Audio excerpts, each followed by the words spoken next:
À l'issue du Conseil des ministres de ce jour, mercredi 27 avril 2022, dont les travaux ont été conduits par le président de la République, M. Patrice Talon, les décisions ci-après ont été prises.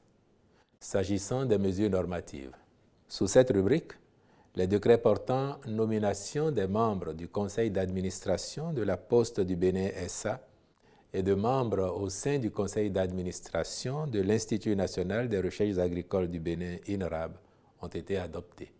S'agissant des communications, en point 1, agrément au Code des investissements de 4 sociétés pour leurs projets. Les dites sociétés ont sollicité le bénéfice de régime privilégié du Code des investissements pour divers projets destinés à renforcer le tissu industriel de notre pays avec des retombées dans la création de nombreux emplois. Il s'agit de Fluidor Bénin SA, admis au régime des investissements spécifiques pour le projet d'installation d'une nouvelle ligne de production d'huile végétale Fluidor à Cana dans la commune de Zobodomé. Wadi Kachou Sarl, au régime B, pour l'installation et l'exploitation d'une unité de transformation de noix de cajou à Zungpa dans la commune de Boycon. Biolinx et TIC Bénin Sarl, au régime A, pour l'implantation d'une usine de production et de remplissage d'oxygène à usage médical à Sémé-Ogun dans la commune de Sémé-Podji. Compagnie béninoise de production polypropylène SA, au régime B, pour la mise en place d'une unité industrielle de recyclage des déchets ménagers en granulés à Hozon dans la commune de Ouida. En point 2, mission de conduite d'opération dans le cadre du programme de construction et de réhabilitation de 30 lycées techniques agricoles et de 7 écoles de métiers. Pour rappel, le gouvernement a fait l'option de ces lycées modernes dans le but de former des exploitants agricoles de type nouveau.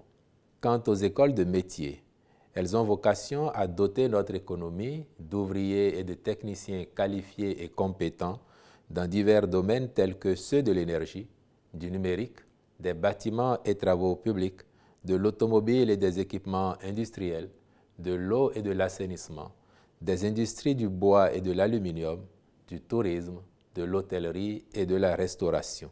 La présente mission, confiée à un groupe spécialisé disposant de références solides, consiste à réaliser diverses prestations relatives notamment à l'élaboration des documents nécessaires au lancement des consultations et la désignation des intervenants, l'appui à l'attribution des marchés et l'établissement des projets de contrat, la coordination et le suivi des études, des projets jusqu'au dossier de consultation des entreprises, la supervision de l'ordonnancement, du suivi, du contrôle et de la surveillance de l'exécution des travaux, de la qualité des matériaux et de la conformité des prestations réalisées par les entreprises, le suivi des plannings des travaux, la vérification et le visa des décomptes, ainsi que la participation aux réceptions provisoires et définitives des ouvrages, puis la gestion des interfaces entre maîtres d'ouvrage,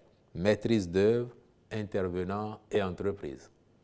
Les ministres concernés veilleront au suivi rigoureux de l'exécution de la mission. S'agissant des rencontres et manifestations internationales, enfin, le Conseil a autorisé l'organisation à Cotonou du 23 au 27 mai 2022 d'un cours régional sur la sécurité des matières radioactives en cours d'utilisation et d'entreposage. La participation de notre pays à la 15e conférence des parties COP 15 à la Convention des Nations Unies sur la lutte contre la désertification à Abidjan, en Côte d'Ivoire, du 9 au 20 mai 2022. Je vous remercie.